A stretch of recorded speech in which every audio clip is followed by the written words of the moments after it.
ਮੈਂ ਰਜਿੰਦਰਪਾਲ ਸਿੰਘ ਬਰਾੜ। ਅੱਜ ਅਸੀਂ ਵਿਚਾਰ ਚਰਚਾ ਪ੍ਰੋਗਰਾਮ ਲੈ ਕੇ ਆਏ ਹਾਂ ਅਤੇ ਵਿਚਾਰ ਚਰਚਾ ਪ੍ਰੋਗਰਾਮ ਦਾ ਅੱਜ ਜੋ ਸਾਡਾ ਵਿਸ਼ਾ ਹੈ ਆਜ਼ਾਦੀ ਅੰਦੋਲਨ ਦਾ ਸਹਿਤ, ਅਤੇ ਮੇਰੇ ਨਾਲ ਨੇ ਰਮਨੀਤਾ ਸ਼ਾਰਦਾ ਅਤੇ ਪ੍ਰੋਫੈਸਰ ਨਵਰੂਪ ਕੌਰ। ਅਸੀਂ ਸਾਰੇ ਜਾਣਦੇ ਹਾਂ ਕਿ ਜਿਸ ਆਜ਼ਾਦੀ ਦਾ ਅਸੀਂ ਨਿੱਘ ਮਾਣ ਰਹੇ ਹਾਂ, ਇਸ ਆਜ਼ਾਦੀ ਦੇ ਪਿੱਛੇ ਸਾਡੇ ਸੂਰਬੀਰ ਯੋਧਿਆਂ ਦਾ, ਦੇਸ਼ ਭਗਤਾਂ ਦੀ ਇੱਕ ਕੁਰਬਾਨੀ ਆ, ਔਰ ਉਸ ਕੁਰਬਾਨੀ ਨੂੰ ਬਿਲਕੁਲ ਉਸ ਸਮੇਂ ਵੀ ਸਾਹਿਤ ਵਿੱਚ ਪੇਸ਼ ਕੀਤਾ ਗਿਆ ਅਤੇ ਹੁਣ ਤੱਕ ਉਹ ਪੇਸ਼ ਕੀਤਾ ਜਾ ਰਿਹਾ ਹੈਗਾ। ਜਦੋਂ ਪੰਜਾਬ ਭਾਰਤ ਦੇ ਵਿੱਚੋਂ ਸਭ ਤੋਂ ਬਾਅਦ ਦੇ ਵਿੱਚ ਗੁਲਾਮ ਹੁੰਦਾ ਹੈ, ਤਾਂ ਉਸ ਸਮੇਂ ਸ਼ਾਹ ਮੁਹੰਮਦ ਨੇ ਇਸ ਨੂੰ ਇੱਕ ਹੂਕ ਦੇ ਰੂਪ ਵਿੱਚ ਪੇਸ਼ ਕੀਤਾ ਕਿ ਇੱਕ ਰੋਜ਼ ਬਟਾਲੇ ਦੇ ਵਿੱਚ ਬੈਠੇ ਚੱਲੀ ਆਣ ਫਰੰਗੀ ਦੀ ਬਾਤ ਆਹੀ, ਸਾਨੂੰ ਆਖਿਆ ਹੀਰੇ ਤੇ ਹੋਰ ਯਾਰਾਂ, ਜਿਨ੍ਹਾਂ ਨਾਲ ਸਾਡੀ ਮੁਲਾਕਾਤ ਆਈ, ਰਾਜੀ ਬਹੁਤ ਰਹਿੰਦੇ ਮੁਸਲਮਾਨ ਹਿੰਦੂ, ਸਿਰ ਦੋਹਾਂ ਦੇ ਉੱਤੇ ਆਫਤ ਆਈ। ਸ਼ਾਹ ਮੁਹੰਮਦਾ ਵਿੱਚ ਪੰਜਾਬ ਦੇ ਜੀ ਕੋਈ ਨਹੀਂ ਸੀ ਦੂਸਰੀ ਜਾਤ ਆਈ। ਇਹ ਜਿਹੜੀ ਦੂਸਰੀ ਜਾਤ ਆ, ਇੱਥੇ ਅੰਗਰੇਜ਼ ਸਾਮਰਾਜੀਆਂ ਨੂੰ ਕਿਹਾ ਗਿਆ। ਅੰਗਰੇਜ਼ ਸਾਮਰਾਜੀਆਂ ਦਾ ਵਿਰੋਧ ਉਸੇ ਸਮੇਂ ਹੋਣਾ ਸ਼ੁਰੂ ਹੋਇਆ। ਉਹਦੇ ਵਿੱਚ ਬਹੁਤ ਸਾਰੀਆਂ ਲਹਿਰਾਂ ਚੱਲੀਆਂ, ਉਹ ਚਾਹੇ ਕੂਕਾ ਲਹਿਰ ਹੋਵੇ, ਉਹ ਚਾਹੇ ਗਦਰੀਆਂ ਦੀ ਲਹਿਰ ਹੋਵੇ, ਚਾਹੇ ਬੱਬਰ ਅਕਾਲੀਆਂ ਦੀ ਲਹਿਰ ਹੋਵੇ, ਚਾਹੇ ਕਾਂਗਰਸ ਪਾਰਟੀ ਦੀ ਲਹਿਰ ਹੋਵੇ, ਅਤੇ ਚਾਹੇ ਉਸ ਸਮੇਂ ਜਿਹੜੇ ਸਿਰਲੱਥ ਯੋਧੇ ਸੀਗੇ ਭਗਤ ਸਿੰਘ ਅਤੇ ਉਹਨਾਂ ਦੇ ਸਾਥੀ, ਉਹਨਾਂ ਦੀ All India Socialist Republic Army ਸੀ। ਇਹ ਬਹੁਤ ਇੱਕ ਲੰਮਾ ਸੰਘਰਸ਼ ਆ। ਇਸ ਨੂੰ ਸਾਹਿਤ ਦੇ ਵਿੱਚ ਬਹੁਤ ਥਾਂ ਮਿਲਿਆ ਉਸ ਸਮੇਂ ਵੀ, ਅਤੇ ਅੱਜ ਤੱਕ ਉਹਨਾਂ ਯੋਧਿਆਂ ਦੀਆਂ, ਉਹਨਾਂ ਬਹਾਦਰਾਂ ਦੀਆਂ ਵਾਰਾਂ ਗਾਈਆਂ ਜਾ ਰਹੀਆਂ। ਮੈਂ ਮੈਡਮ ਪ੍ਰੋਫੈਸਰ ਨਵਰੂਪ ਕੌਰ ਜੀ ਤੁਹਾਡੇ ਤੋਂ ਪੁੱਛਣਾ ਚਾਹ ਰਿਹਾ ਹਾਂ ਕਿ ਪੰਜਾਬੀ ਸਾਹਿਤ ਵਿੱਚ ਇਸ ਆਜ਼ਾਦੀ ਦੇ ਅੰਦੋਲਨ ਦੀ ਕਿਸ ਤਰ੍ਹਾਂ ਦੀ ਪੇਸ਼ਕਾਰੀ ਹੋਈ ਤੁਸੀਂ ਦੇਖਦੇ? ਡਾਕਟਰ ਬਰਾੜ, ਪਹਿਲਾਂ ਤਾਂ ਜੀ ਮੇਰੇ ਵੱਲੋਂ ਸਾਰੇ ਸੁਣਨ ਵਾਲਿਆਂ ਨੂੰ ਬਹੁਤ ਪਿਆਰ ਭਰੀ ਸਤਿ ਸ੍ਰੀ ਅਕਾਲ। ਸਭ ਤੋਂ ਪਹਿਲਾਂ ਮੈਂ ਜਿਹੜੀ ਗੱਲ ਹੈ ਉੱਥੋਂ ਹੀ ਲੜੀ ਫੜਦੀ ਹਾਂ ਜਿੱਥੋਂ ਤੁਸੀਂ ਗੱਲ ਕੀਤੀ ਹੈ ਸ਼ਾਹ ਮੁਹੰਮਦ ਦੀ, ਕਿ ਸ਼ਾਹ ਮੁਹੰਮਦ ਨੇ ਜ਼ਿਕਰ ਕੀਤਾ ਕਿ ਇੱਥੇ ਪੰਜਾਬੀ ਲੋਕ ਸਨ ਅਤੇ ਕਦੇ ਨਹੀਂ ਸੀ ਤੀਸਰੀ ਜਾਤ ਆਈ। ਬਿਲਕੁਲ ਠੀਕ। ਔਰ ਇਸ ਗੱਲ ਨੂੰ ਆਧਾਰ ਬਣਾ ਕੇ ਹੀ ਆਪਾਂ ਜੇ ਗੱਲ ਕਰੀਏ ਤਾਂ ਉਸ ਵੇਲੇ ਜਿਹੜਾ ਕਿ ਹੁਣ ਦਾ ਪੰਜਾਬ ਹੈ ਅਤੇ ਜਿਹੜਾ ਹੁਣ ਇਸ ਵੇਲੇ ਆਪਾਂ ਪਾਕਿਸਤਾਨੀ ਪੰਜਾਬ ਕਹਿ ਦਿੰਦੇ ਹਾਂ, ਸਾਰੇ ਦਾ ਸਾਰਾ ਮਿਲ ਕੇ ਜਿੰਨੇ ਵੀ ਲੋਕ ਸਨ ਇੱਥੇ 75% ਲੋਕ ਉਹ ਸਨ ਜਿਹੜੇ ਕਿ ਪੰਜਾਬੀ ਬੋਲਦੇ ਸਨ, ਜਿਨ੍ਹਾਂ ਦੇ ਵਿੱਚ ਲਗਭਗ 16,000 ਪਿੰਡਾਂ ਦੀ ਗਿਣਤੀ ਆ ਰਹੀ ਸੀ ਅਤੇ ਸਿਰਫ 4 ਮੁੱਖ ਸ਼ਹਿਰ ਕੋਈ ਸ਼ਾਮਿਲ ਸਨ, ਜਿੱਥੋਂ ਤੱਕ ਕਿ ਮੈਂ ਇਹ ਕੁਝ ਅੰਕੜੇ ਕਿਤਾਬਾਂ ਦੇ ਵਿੱਚੋਂ ਦੇਖੇ ਨੇ।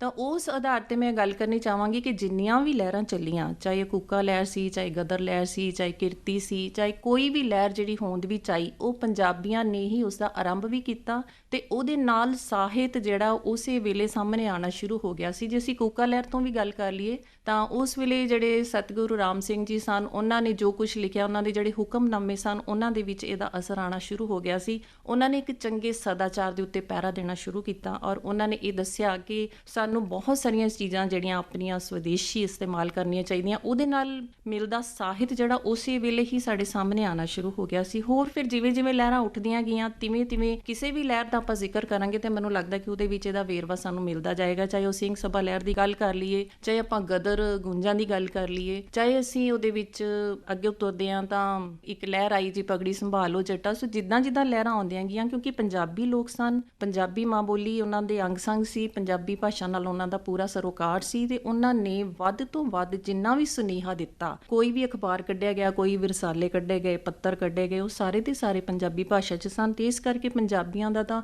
ਇਸ ਵਿੱਚ ਬਹੁਤ ਵੱਡਾ ਅਤੇ ਵਡਮੁੱਲਾ ਯੋਗਦਾਨ ਰਿਹਾ। ਬਿਲਕੁਲ। ਮੈਂ ਕਿ ਜਿਹੜੀ ਗੱਲ ਤੁਸੀਂ ਜਿੱਥੇ ਛੱਡੀ ਕਿ ਵੀ ਗਦਰ ਲਹਿਰ ਦੇ ਵਿੱਚ ਜਿਹੜਾ ਮਨਪਸੰਦ ਵਿਸ਼ਾ ਸੀਗਾ ਅਤੇ ਉਹਦੇ ਵਿੱਚ ਜਿਹੜੇ ਸ਼ਬਦ ਨੇ ਕਿ ਹਿੰਦ ਵਾਸੀਓ ਰੱਖਣਾ ਯਾਦ ਸਾਨੂੰ, ਕਿਤੇ ਦਿਲ ਤੋਂ ਨਹੀਂ ਭੁਲਾ ਜਾਣਾ, ਖਾਤਰ ਵਤਨ ਦੀ ਚੜ੍ਹੇ ਹਾਂ ਫਾਂਸੀਆਂ ਤੇ, ਦੇਖ ਅਸਾਂ ਨੂੰ ਨਹੀਂ ਘਬਰਾ ਜਾਣਾ। ਸੱਚਮੁੱਚ ਹੀ ਉਹ ਵੱਡੀ ਲਹਿਰ ਸੀ ਅਤੇ ਉਹਦੇ ਵਿੱਚ ਦੇਸ਼ ਵਿਦੇਸ਼ ਦੇ ਵਿੱਚ ਵੀ ਜਿਹੜੇ ਬੰਦੇ ਗਏ ਹੋਏ ਸੀ, ਉਹਨਾਂ ਨੇ ਵਿੱਚ ਯੋਗਦਾਨ ਪਾਇਆ। ਮੈਡਮ ਰਮਨੀਤਾ ਸ਼ਾਰਦਾ ਜੀ, ਮੈਂ ਜਿਹੜੀ ਗੱਲ ਪੁੱਛਣਾ ਚਾਹੁੰਦਾ ਕਿ ਅਸੀਂ ਪੰਜਾਬ ਦੀ ਗੱਲ ਕਰ ਲਈ, ਪੰਜਾਬੀ ਸਾਹਿਤ ਦੀ ਗੱਲ ਕਰ ਲਈ, ਪਰ ਇਹ ਲਹਿਰ ਤਾਂ ਕਹਿ ਸਕਦੇ ਹਾਂ ਕਿ ਉਹ ਹੁਣ ਜਿਹੜਾ ਪਾਕਿਸਤਾਨ ਆ, ਉਹ ਪਸ਼ਾਵਰ ਤੋਂ ਲੈ ਕੇ ਉਹ ਬਿਲਕੁਲ ਸਾਊਥ ਤੱਕ ਸਾਰੇ ਹੀ ਫੈਲੀ ਹੋਈ ਸੀਗੀ। ਹੋਰ ਭਾਸ਼ਾਵਾਂ ਦੇ ਵਿੱਚ ਇਹ ਆਜ਼ਾਦੀ ਦਾ ਜਿਹੜਾ ਸਾਹਿਤ ਹੈਗਾ ਉਹ ਕਿਸ ਕਿਸਮ ਦਾ ਮਿਲਦਾ ਹੈ? ਪ੍ਰੋਫੈਸਰ ਬਰਾੜ ਜੀ, ਜੇ ਅਸੀਂ ਗੱਲ ਕਰੀਏ ਆਜ਼ਾਦੀ ਦੇ ਲਿਟਰੇਚਰ ਦੀ, ਤੇ ਮੈਨੂੰ ਲੱਗਦਾ ਹੈ ਬੰਕਿਮ ਚੰਦਰ ਚੱਟੋਪਾਧਿਆਏ ਦਾ ਜਿਹੜਾ ਆਨੰਦ ਮੱਠ ਸੀਗਾ, ਜੇ ਉਹਦੀ ਗੱਲ ਨਹੀਂ ਕੀਤੀ ਤੇ ਫਿਰ ਸਭ ਕੁਝ ਅਧੂਰਾ ਰਹਿ ਜਾਂਦਾ, ਸਾਡੀ ਗੱਲਬਾਤ ਅਧੂਰੀ ਰਹਿ ਜਾਂਦੀ ਹੈ। ਕਿਉਂਕਿ ਇਹ ਇੱਕ ਮਾਤਰ ਐਸੀ ਕਿਤਾਬ ਸੀਗੀ ਜਿਹੜੀ ਕਿ ਬ੍ਰਿਟਿਸ਼ ਗਵਰਨਮੈਂਟ ਨੇ ਬੈਨ ਕੀਤੀ ਸੀ। ਇਹ ਕਿਤਾਬ ਜਿਹੜੀ ਸੀਗੀ ਐਸਾ ਸਭ ਤੋਂ अर्ਲੀ ਲਿਟਰੇਚਰ ਜਿਹਨੂੰ ਆਪਾਂ ਕਹਿੰਦੇ ਹਾਂ, ਖਾਸ ਪਿਓਰ ਸਾਹਿਤ ਤੇ ਨਾਵਲ ਲਿਖਿਆ ਗਿਆ ਸੀਗਾ। ਔਰ ਉਸ ਨਾਵਲ ਦੇ ਵਿੱਚ ਉਹਨਾਂ ਨੇ ਕਹਾਣੀ ਤਾਂ ਕਈ ਸੀਗੀ ਬੰਗਾਲ ਦੇ ਜਿਹੜਾ ਫੈਮਿਨ ਆਇਆ ਸੀ, ਜਿਹੜਾ ਇੱਕ ਉਹਦੇ ਬਾਰੇ 1770 ਦੀ ਗੱਲ ਕੀਤੀ, ਲੇਕਿਨ ਸੰਨਿਆਸੀ ਮੂਵਮੈਂਟ ਦੀ ਗੱਲ ਕੀਤੀ, ਕਪਲ ਜਿਹੜਾ ਹੈ ਉਹ ਕਿਸ ਤਰ੍ਹਾਂ ਉਹਦੇ ਵਿੱਚੋਂ ਨਿਕਲਦਾ ਹੈ। ਲੇਕਿਨ ਜਿਹੜਾ ਉਹਦਾ ਸਾਰਾ ਆਧਾਰ ਸੀਗਾ ਉਹ ਸਾਰੀ ਮੂਵਮੈਂਟ ਸੀਗੀ ਜਿਹੜੀ ਬੰਗਾਲ ਦੇ ਵਿੱਚ ਸ਼ੁਰੂ ਹੋਈ, ਜਿਹਨੇ ਈਸਟ ਇੰਡੀਆ ਕੰਪਨੀ ਦੀ ਖਿਲਾਫਤ ਕੀਤੀ। ਉਸ ਤੋਂ ਡਰ ਕੇ ਜਿਹੜੀ ਬ੍ਰਿਟਿਸ਼ ਗਵਰਨਮੈਂਟ ਸੀ ਉਦੋਂ ਦੀ, ਉਹਨਾਂ ਨੇ ਇਹਨੂੰ ਬੈਨ ਕਰ ਦਿੱਤਾ। ਉਹਦਾ ਬਹੁਤ ਮਸ਼ਹੂਰ ਗੀਤ ਅਸੀਂ ਅੱਜ ਵੀ ਗੁੰਗਣਾਉਂਦੇ ਹਾਂ, ਅੱਜ ਵੀ ਗਾਉਂਦੇ ਹਾਂ, ਅਤੇ ਉਹ ਬਾਅਦ 'ਚੋਂ ਸਾਡਾ ਦੇਸ਼ ਦਾ ਗੀਤ ਵੀ ਬਣਿਆ, ਵੰਦੇ ਮਾਤਰਮ। ਮੂਲ ਰੂਪ ਦੇ ਵਿੱਚ ਉਹਦੇ 5 ਪੈਰੇ ਸੀਗੇ, 2 ਜਿਹੜੇ ਸੀਗੇ ਉਹ ਗਵਰਨਮੈਂਟ ਆਫ ਇੰਡੀਆ ਨੇ 1952 ਦੇ ਵਿੱਚ ਉਹਨੂੰ ਅਪਣਾਇਆ ਵੀ। ਇਸ ਤੋਂ ਇਲਾਵਾ ਸਾਹਿਤ ਦੇ ਕਈ ਐਸੇ ਪਹਿਲੂ ਹੈ ਕਿ ਕੁਝ ਰਾਈਟਰਸ ਜਿਹੜੇ ਉਸ ਵਕਤ ਵੱਡੇ ਹੋ ਰਹੇ ਸੀਗੇ, ਜਿਨ੍ਹਾਂ ਨੇ ਇਹਨੂੰ ਆਜ਼ਾਦੀ ਦੀ ਲੜਾਈ ਦੇ ਵਿੱਚ ਬਚਪਨ ਦੇ ਤੌਰ 'ਤੇ ਦੇਖਿਆ ਔਰ ਬਾਅਦ ਵਿੱਚ ਉਹਨਾਂ ਨੇ ਜਾ ਕੇ ਉਹਨੂੰ ਆਪਣਾ ਐਕਸਪ੍ਰੈਸ਼ਨ ਦਿੱਤਾ, ਉਹਨੂੰ ਬਾਅਦ 'ਚ ਜਾ ਕੇ ਲਿਖਿਆ ਉਹਦੇ ਬਾਰੇ। ਇੱਕ ਬੜੀ ਮਸ਼ਹੂਰ ਰਾਈਟਰ ਹੈ ਜੀ, ਪਾਕਿਸਤਾਨ ਦੇ ਵਿੱਚ ਉਹਨਾਂ ਦਾ ਜਨਮ ਹੋਇਆ, ਔਰ ਇੱਕ ਉਹਨਾਂ ਨੇ ਆਪਣਾ ਪਾਰਸੀ ਜਿਹੜਾ ਇੱਕ ਐਂਗਲ ਸੀਗਾ ਉਹਦੇ ਤੋਂ ਉਹਨਾਂ ਨੇ ਇਹਨੂੰ ਲਿਖਿਆ। ਵਾਪਸੀ ਸਿੱਧਵਾ ਦੀ ਗੱਲ ਕਰ ਰਹੀ ਹਾਂ ਮੈਂ, ਪਾਕਿਸਤਾਨ ਦੇ ਵਿੱਚ ਉਹ ਪੈਦਾ ਹੋਏ। 1988 ਦੇ ਵਿੱਚ ਫਿਰ ਉਹਨਾਂ ਨੇ ਨਾਵਲ ਲਿਖਿਆ ਕ੍ਰੈਕਿੰਗ ਇੰਡੀਆ। ਆਈਸ ਕੈਂਡੀ ਮੈਨ ਪਹਿਲਾਂ ਉਹਦਾ ਨਾਮ ਸੀ, ਬਾਅਦ 'ਚ ਕ੍ਰੈਕਿੰਗ ਇੰਡੀਆ।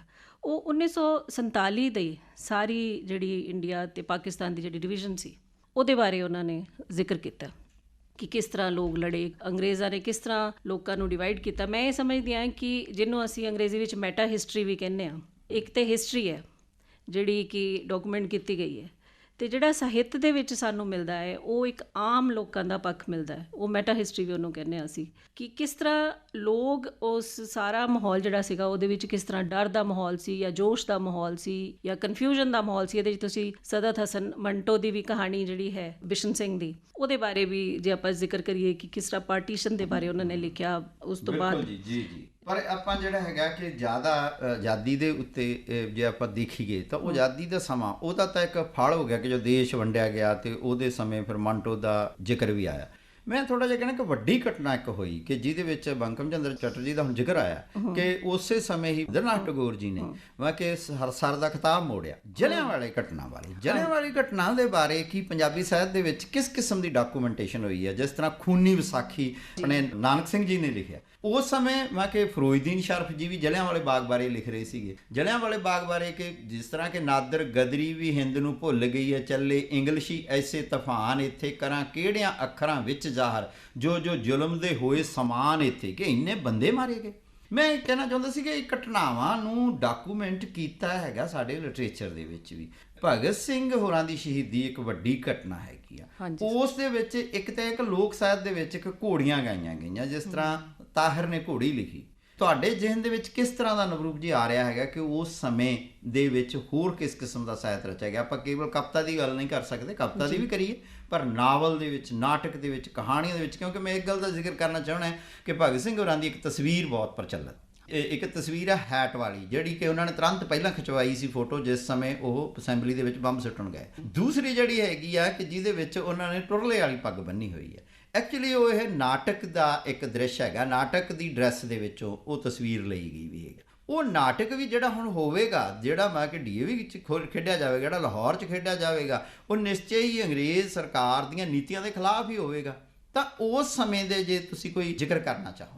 ਸਰ, ਜਦੋਂ ਭਗਤ ਸਿੰਘ ਦਾ ਆਪਾਂ ਜ਼ਿਕਰ ਕਰਦੇ ਹਾਂ, ਜਲਿਆਂਵਾਲੇ ਬਾਗ ਦਾ ਜ਼ਿਕਰ ਕਰਦੇ ਹਾਂ, ਤਾਂ ਸਾਰੇ ਕ੍ਰਾਂਤੀਕਾਰੀ ਹੈ ਜਿਹੜੇ ਸਾਡੇ ਜ਼ਿਹਨ 'ਚ ਨਾਲ ਦੀ ਨਾਲ ਹੀ ਉੱਠ ਖੜੇ ਹੁੰਦੇ ਆ। ਆਪਾਂ ਊਧਮ ਸਿੰਘ ਵੀ ਉੱਥੇ ਸਾਡੇ ਨਾਲ ਖੜ ਜਾਂਦਾ ਆ ਕੇ, ਤੇ ਹੋਰ ਬੜਾ ਕੁਛ ਇਹਦੇ ਵਿੱਚ ਸ਼ਾਮਿਲ ਹੋ ਜਾਂਦਾ ਹੈ, ਕਿਉਂਕਿ ਇਹ ਇੱਕ ਇਹੋ ਜਿਹੀ ਘਟਨਾ ਸੀ ਜਿਹਨੇ ਇੱਕ ਹਿੰਦੁਸਤਾਨੀ ਦੇ ਦਿਲ 'ਤੇ ਬਹੁਤ ਗਹਿਰੀ ਛਾਪ ਛੱਡੀ। ਬਹੁਤ ਡੂੰਘਾ ਦੁੱਖ ਲੋਕਾਂ ਦੇ ਮਨਾਂ 'ਚ ਸੀ, ਤੇ ਜਿਹੜੇ ਸਾਹਿਤਕਾਰ ਸਨ ਸੁਭਾਵਿਕ ਤੌਰ 'ਤੇ ਹੈ ਕਿ ਉਹ ਤਾਂ ਹਮੇਸ਼ਾ ਹੀ ਕੋਮਲ ਦਿਲ ਦੇ ਮਾਲਕ ਹੁੰਦੇ ਨੇ, ਤੇ ਉਹ ਇਸ ਚੀਜ਼ ਨੂੰ ਆਪਣੀਆਂ ਲਿਖਤਾਂ ਦੇ ਵਿੱਚ ਕਿਵੇਂ ਉਤਾਰਦੇ ਗਏ, ਸ਼ਾਇਦ ਉਹਨਾਂ ਨੂੰ ਆਪ ਵੀ ਇਸ ਚੀਜ਼ ਦਾ ਪਤਾ ਨਹੀਂ ਲੱਗਿਆ ਹੋਣਾ। ਉਹਦੇ ਨਾਲ ਅਸੀਂ ਸਿਰਫ ਭਗਤ ਸਿੰਘ ਹੋਰਾਂ ਦੀ ਨਹੀਂ, ਬਾਕੀ ਸਾਰਿਆਂ ਦੀ ਵੀ ਮੈਂ ਤਾਂ ਗੱਲ ਕਰਨੀ ਚਾਹੁੰਦੀ ਹਾਂ। ਕਰਤਾਰ ਸਿੰਘ ਸਰਾਭਾ ਵੀ ਆ ਜਾਂਦਾ ਹੈ, ਊਧਮ ਸਿੰਘ ਵੀ ਆ ਜਾਂਦਾ ਹੈ, ਔਰ ਇਹਨਾਂ ਦੇ ਬਾਰੇ ਵਿੱਚ ਬਹੁਤ ਸਾਰਾ ਸਾਹਿਤ ਰਚਿਆ ਗਿਆ। ਬਹੁਤ ਸਾਰੀਆਂ ਜਿਹੜੀਆਂ ਸਾਨੂੰ ਲਿਖਣ ਨੂੰ ਚੀਜ਼ਾਂ ਜਿਹੜੀਆਂ ਉਸ ਵੇਲੇ ਜਿਹੜੇ ਰਾਈਟਰਸ ਹਨ ਉਹਨਾਂ ਨੂੰ ਮਿਲੀਆਂ, ਉਹਨਾਂ ਨੇ ਇਹਨਾਂ ਨੂੰ ਆਧਾਰ ਬਣਾ ਕੇ ਗੱਲਾਂ ਕੀਤੀਆਂ। ਕਈਆਂ ਨੇ ਆਜ਼ਾਦੀ ਤੋਂ ਬਾਅਦ ਵੀ ਉਹ ਜਿਹੜਾ ਦੁੱਖ ਹੈ ਉਸ ਨੂੰ ਆਪਣੀਆਂ ਸਾਹਿਤਕ ਰਚਨਾਵਾਂ ਦੇ ਵਿੱਚ ਲਿਆ।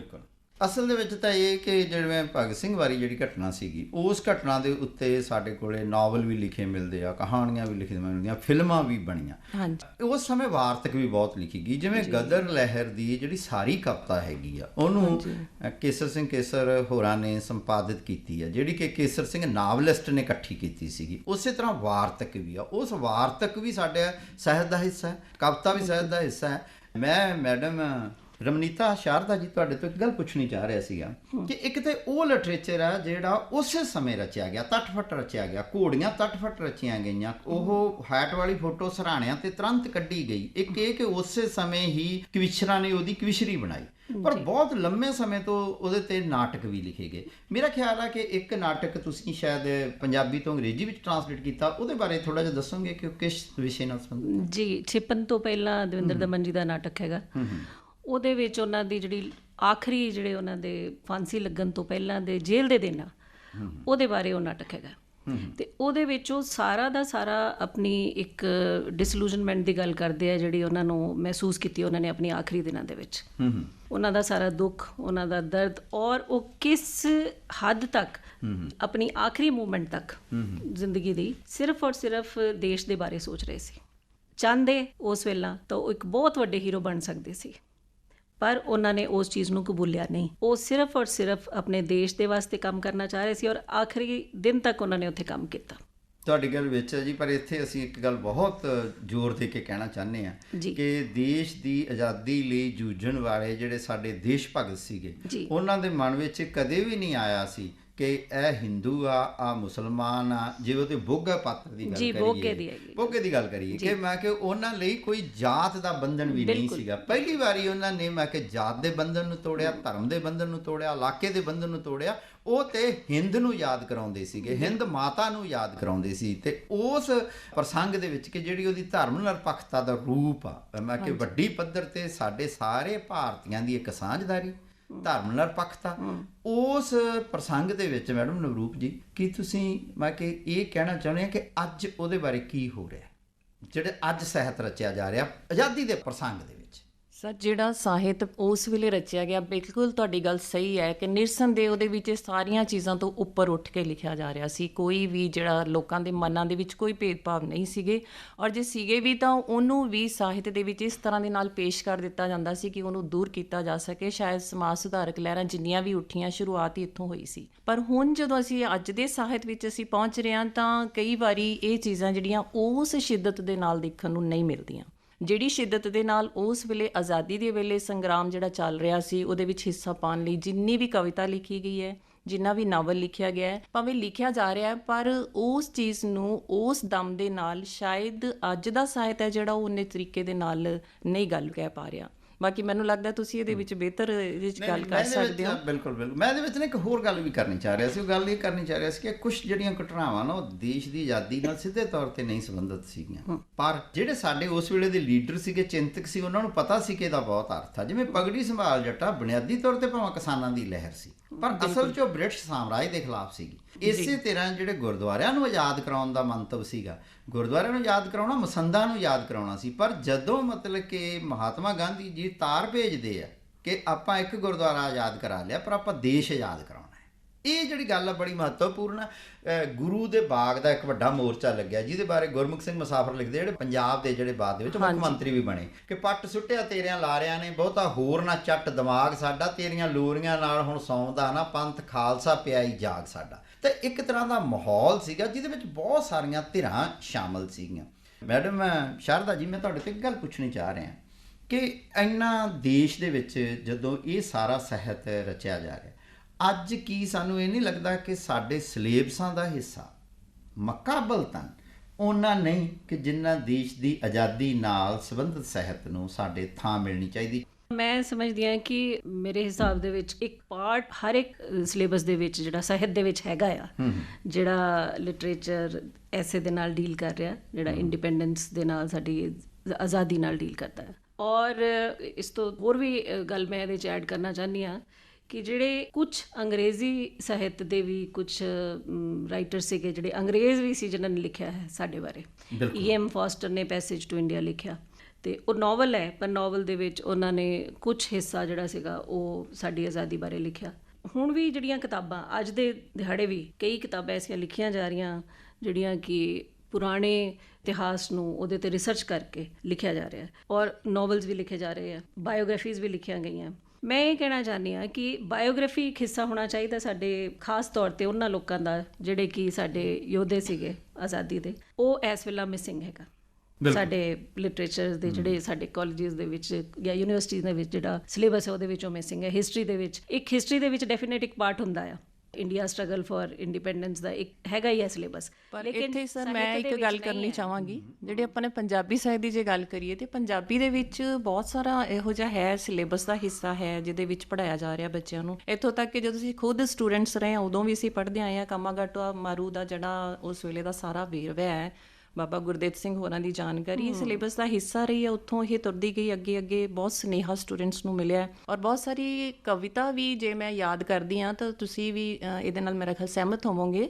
ਆਓ ਹਿੰਦੀਓ ਰਲ ਮਿਲ ਨੱਚੀਏ, ਕੋਈ ਇਸ਼ਕ ਦਾ ਤ੍ਰਿਖੜਾ ਤਾਲ ਵਾਲੇ, ਪ੍ਰੋਫੈਸਰ ਮੋਹਨ ਸਿੰਘ ਹੋਰਾਂ ਨੇ ਲਿਖੀ ਹੈ। ਇਸ ਤਰ੍ਹਾਂ ਦੀਆਂ ਬਹੁਤ ਸਾਰੀਆਂ ਕਵਿਤਾਵਾਂ ਸਨ, ਧਨੀ ਰਾਮ ਚਾਤਰਿਕ ਦੀਆਂ ਸਨ, ਫਿਰੋਜ਼ਦੀਨ ਸ਼ਰਫ ਦੀਆਂ ਸਨ, ਤੁਸੀਂ ਵੀ ਜ਼ਿਕਰ ਕੀਤਾ ਹੈ। ਉਹ ਸਾਰੀਆਂ ਸਿਲੇਬਸ ਦਾ ਹਿੱਸਾ ਵੀ ਰਹੀਆਂ ਨੇ ਤੇ ਉਹ ਚੰਗੇ ਤਰੀਕੇ ਨਾਲ ਪੰਜਾਬੀਆਂ ਨੂੰ ਇਕਜੁੱਟ ਕਰਨ ਦਾ ਸੁਨੇਹਾ ਵੀ ਦਿੰਦੀਆਂ ਰਹੀਆਂ। ਉਹਦੇ ਵਿੱਚ ਉਹਨਾਂ ਨੂੰ ਪੂਰੇ ਆਪਣੇ ਹਿੰਦ ਵਾਸੀਆਂ ਦੇ ਨਾਲ ਜੁੜਨ ਦਾ, ਇੱਕ ਤਰ੍ਹਾਂ ਦੇ ਨਾਲ ਪ੍ਰੇਮ ਪਿਆਰ ਨਾਲ ਰਹਿਣ ਦਾ ਸੁਨੇਹਾ, ਬੜਾ ਤਕੜਾ ਸੁਨੇਹਾ ਰਿਹਾ। ਉਸ ਤੋਂ ਬਾਅਦ ਆਪਾਂ ਜੇ ਇਹਦੇ ਵਿੱਚ ਆ ਜਾਂਦੇ ਹਾਂ, ਅਸੀਂ ਵਾਰਤਕ ਦੀ ਗੱਲ ਕਰੀਏ ਤੇ ਵਾਰਤਕ ਵਿੱਚ ਵੀ ਬਹੁਤ ਸਾਰਾ ਵੇਰਵਾ ਸਾਨੂੰ ਇਸ ਤਰ੍ਹਾਂ ਦਾ ਜਿਹੜਾ ਸਿਲੇਬਸ ਦਾ ਹਿੱਸਾ ਹੈ ਐਟ ਪ੍ਰੈਜ਼ੈਂਟ ਵੀ ਬੱਚਿਆਂ ਨੂੰ ਜਿਹੜਾ ਹੈ ਅਸੀਂ ਪੜ੍ਹਾ ਰਹੇ ਹਾਂ, ਉਹਦੇ ਵਿੱਚ ਵੀ ਇਹ ਸ਼ਾਮਿਲ ਨੇ ਚੀਜ਼ਾਂ। ਔਰ ਇਹ ਜ਼ਰੂਰ ਹੈ ਕਿ ਹੁਣ ਜਿਹੜਾ ਨਵਾਂ ਸਾਹਿਤ ਰਚਿਆ ਜਾ ਰਿਹਾ ਹੈ, ਇਹ ਮੈਂ ਜ਼ਰੂਰ ਕਹਿਣਾ ਚਾਹਾਂਗੀ ਕਿ ਉਹਦੇ ਵਿੱਚੋਂ ਬਹੁਤ ਸਾਰੀਆਂ ਚੀਜ਼ਾਂ ਹੋਰ ਜਿਹੜੀਆਂ ਨਾਲ ਜੁੜ ਚੁੱਕੀਆਂ ਨੇ, ਉਹ ਘੱਟ ਨੇ ਸਾਹਿਤ ਵਿੱਚ। ਬਹੁਤ ਪੁਰਾਣਾ ਹਿੱਸਾ ਜਿਹੜਾ ਅਸੀਂ ਪੜ੍ਹ ਰਹੇ ਹਾਂ ਤੇ ਉਹਨੂੰ ਅਸੀਂ ਅੱਗੇ ਤੋਰੀਏ। ਹਾਂ ਬਿਲਕੁਲ, ਮੈਂ ਇਹਦੇ ਵਿੱਚ ਇੱਕ ਇਹ ਗੱਲ ਵੀ ਜੋੜਨੀ ਚਾਹ ਰਿਹਾ ਕਿ ਬਹੁਤ ਕੁਝ ਆ ਜਿਹੜਾ ਬਾਅਦ ਦੇ ਵਿੱਚ ਖੋਜ ਹੋਈ, ਖਾਸ ਕਰਕੇ ਜਦੋਂ ਡੀਕਲਾਸੀਫਾਈ ਹੋ ਗਈਆਂ ਬਹੁਤ ਸਾਰੀਆਂ ਜਿਹੜੀਆਂ CID ਦੀਆਂ ਰਿਪੋਰਟਾਂ ਨੇ। ਬਹੁਤ ਕੁਝ ਆ ਜਿਹੜਾ ਇਤਿਹਾਸ ਦੇ ਵਿੱਚ ਪਹਿਲਾਂ ਲੁਕਿਆ ਹੋਇਆ ਸੀ, ਹੌਲੀ ਹੌਲੀ ਉਹ ਉਜਾਗਰ ਹੋ ਰਿਹਾ। ਆਪਾਂ ਨੂੰ ਚਾਹੀਦਾ ਹੈ ਕਿ ਉਹ ਵੀ ਸਾਹਿਤ ਦਾ ਹਿੱਸਾ ਵੀ ਬਣੇ।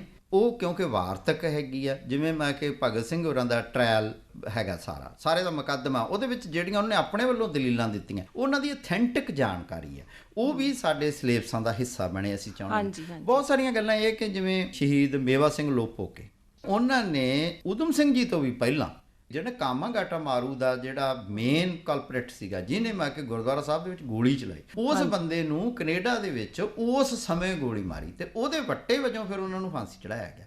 ਉਹਨਾਂ ਸ਼ਹੀਦਾਂ ਨੂੰ ਯਾਦ ਕਰਨਾ, ਉਹਨਾਂ ਦੀ ਕੁਰਬਾਨੀ ਨੂੰ ਯਾਦ ਕਰਨਾ, ਉਹਨਾਂ ਨੂੰ ਸਾਹਿਤ ਦੇ ਵਿੱਚ ਪੇਸ਼ ਕਰਨਾ, ਇਹ ਬੜਾ ਜ਼ਰੂਰੀ ਹੈ। ਮੈਂ ਇਸ ਕਰਕੇ ਕਹਿ ਰਿਹਾ ਸੀਗਾ ਕਿ ਆਪਾਂ ਸਾਰੇ ਅਧਿਆਪਕ ਹਾਂ ਤੇ ਜਿਹੜੀ ਨਵੀਂ ਪੀੜ੍ਹੀ ਹੈ, ਜੇ ਉਹਨਾਂ ਤੱਕ ਸਾਡੀ ਆਜ਼ਾਦੀ ਦਾ ਗੌਰਵ ਨਹੀਂ ਪਹੁੰਚੂਗਾ, ਉਹਦੀ ਜ਼ਰੂਰਤ ਨਹੀਂ ਪਹੁੰਚੂਗੀ ਕਿ ਉਦੋਂ ਕੀ ਲੋੜ ਸੀਗੀ, ਤਾਂ ਉਹਦੇ ਨਾਲ ਫਿਰ ਨਵੀਂ ਪੀੜ੍ਹੀ ਹੈ ਜਿਹੜੀ ਆਪਦੇ ਵਿਰਸੇ ਨਾਲੋਂ ਟੁੱਟ ਜੂਗੀ। ਜੇ ਨਵੀਂ ਪੀੜ੍ਹੀ ਆਪਣੇ ਵਿਰਸੇ ਨਾਲੋਂ ਟੁੱਟ ਗਈ ਤਾਂ ਉਹ ਫਿਰ ਭਵਿੱਖ ਦੇ ਵਿੱਚ ਵੀ ਕੋਈ ਵਧੀਆ ਨਹੀਂ ਸਿਰਜ ਸਕੇਗੀ। ਨਿਸ਼ਚੇ ਹੀ ਸਾਹਿਤ ਸਾਡੇ ਲਈ ਬੜਾ ਮਹੱਤਵਪੂਰਨ ਆ ਤੇ ਉਸ ਸਾਹਿਤ ਦੀ ਜਿਹੜੀ ਆਪਾਂ ਵਿਚਾਰ ਚਰਚਾ ਕੀਤੀ ਆ, ਤੁਹਾਡੇ ਵਿਚਾਰ ਬੜੇ ਮੁੱਲਵਾਨ ਸੀਗੇ।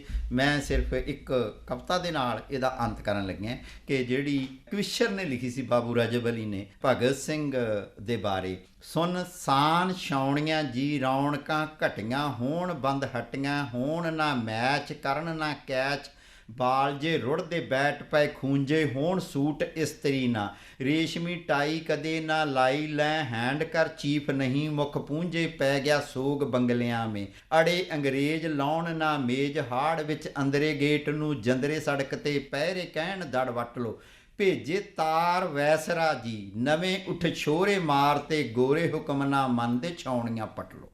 ਬਹੁਤ ਅੱਛਾ ਸਰ, ਤੁਹਾਡਾ ਸਾਰਿਆਂ ਦਾ ਬਹੁਤ ਬਹੁਤ ਸ਼ੁਕਰੀਆ।